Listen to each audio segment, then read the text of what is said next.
Trevor the traction engine is old-fashioned, but he doesn't care.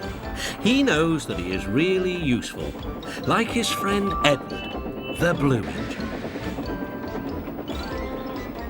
Early one morning, Trevor was chuffing about the vicarage orchard. He had important news for Edward. The vicar says that not all children are able to have holidays by the sea, so he's having a garden party to raise money for a seaside trip. I'm going to be the star attraction, chattered Trevor, giving rides to all the visitors. The vicar is putting up posters all about it. I'd like to help too, sighed Edward, but without my rails I wouldn't be much good at a garden party.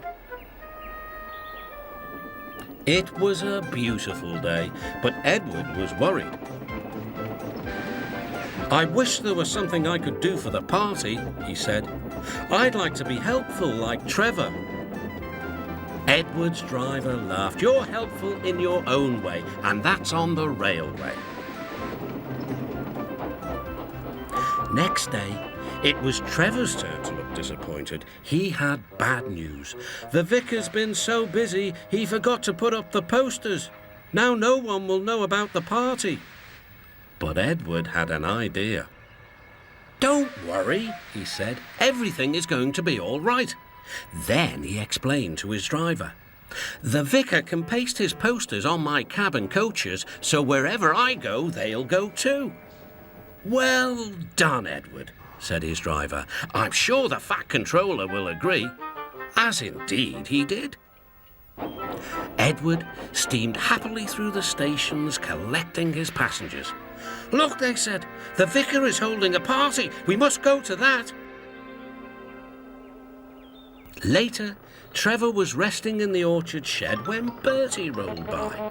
Hello, Trevor. Why are you dozing there like an old stick in the mud? I'm not dozing, I'm resting, replied Trevor. Then he told Bertie about the vicar's party. I'll be there too, boasted Bertie. I'm not sure people will want to ride on an old traction engine after travelling in a smart red bus like me. The party day arrived.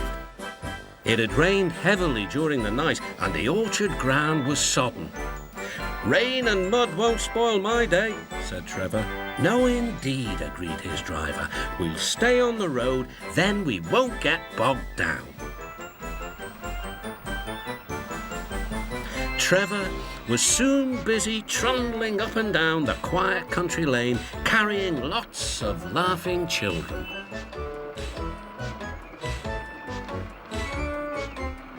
He was just turning a corner when he heard Bertie. Hello, old-timer. I'm taking everyone to the party. Edward's idea is really working. Trevor gave Bertie a cheerful whistle and turned back toward the orchard. Then there was trouble. Help! I'm stuck! Shouted Bertie. His wheels had sunk deep in the orchard mud.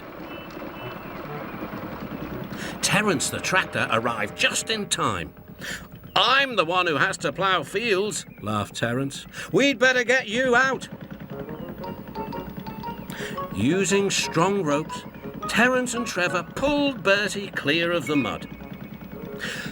This will teach Bertie a thing or two, Trevor chuffed to himself. At last, Bertie was on the road again. Thank you, Trevor, he laughed. You're not a stick in the mud at all. No, smiled Trevor, but you were, just for a little while. That evening, the vicar arrived to see Edward and his driver. Thanks to your good idea about the posters, hundreds of people paid to come to the party. We've raised lots of money for the children. Edward was very pleased, and Trevor fell happily asleep, thinking of all the children who would now get to the seaside at last.